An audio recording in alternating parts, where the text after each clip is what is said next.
Zakaria pasal 14 ayat 1 sampai dengan 21. Kemenangan terakhir, Tuhan menjadi raja di Yerusalem. Sesungguhnya akan datang hari yang ditetapkan Tuhan, maka jarahan yang dirampas daripadamu akan dibagi-bagi di tengah-tengahmu. Aku akan mengumpulkan segala bangsa untuk memerangi Yerusalem.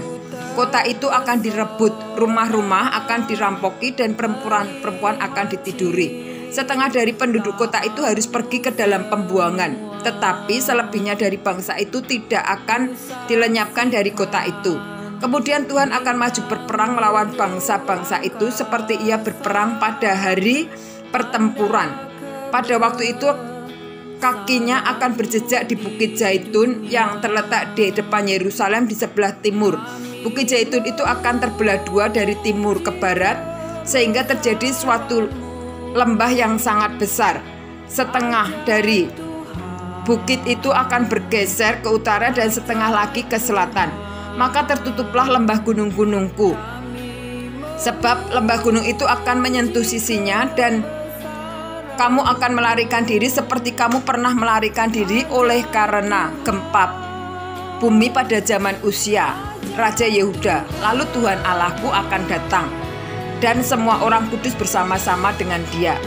Tetapi akan ada satu hari itu kemudian diketahui oleh Tuhan, dan tidak ada pergantian siang dan malam pun menjadi siang.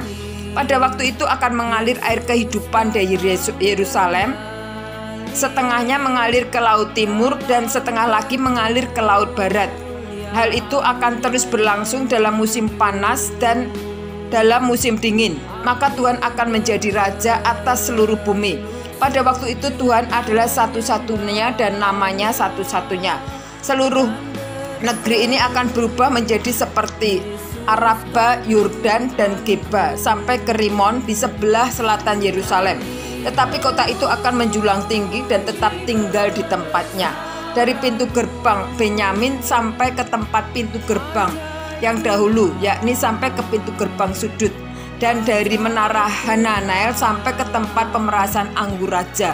Orang akan menetap di dalamnya, sebab penumpasan tidak akan ada lagi, dan Yerusalem akan tetap aman. Inilah tulah yang akan ditimpakan Tuhan kepada segala bangsa yang memerangi Yerusalem. Daging mereka akan menjadi busuk, sementara mereka masih berdiri. Mata mereka akan menjadi busuk dalam lekuknya, dan lidah mereka akan menjadi busuk dalam mulut mereka.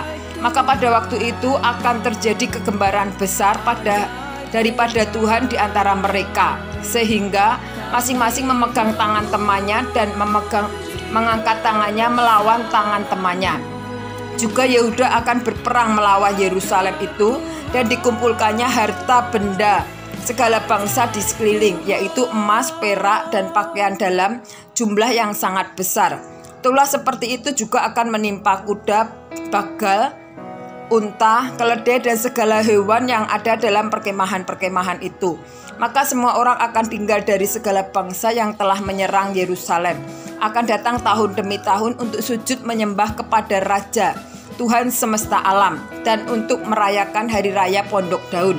Tetapi bila mereka dari kaum-kaum di bumi tidak datang ke Yerusalem untuk sujud menyembah kepada Raja Tuhan semesta alam, maka kepada mereka tidak akan turun hujan. Dan jika kaum Mesir tidak datang dan tidak masuk menghadap, maka kepada mereka akan turun tulah yang ditimpakan Tuhan kepada bangsa-bangsa yang tidak datang untuk merayakan hari raya Pondok Daun. Itulah hukuman dosa Mesir dan hukuman dosa segala bangsa yang tidak datang untuk merayakan hari raya Pondok Daun. Pada waktu itu akan tertulis pada kerincingan kuda, kudus bagi Tuhan. Dan kuali-kuali di rumah Tuhan akan seperti bokor-bokor penyiraman di depan mezbah. Maka segala kuali di Yerusalem dan di Yehuda akan menjadi kudus bagi Tuhan semesta alam. Semua orang yang mempersembahkan korban akan datang mengambilnya dan memasak di dalamnya, dan tidak akan ada lagi pedagang di rumah Tuhan semesta alam pada waktu itu.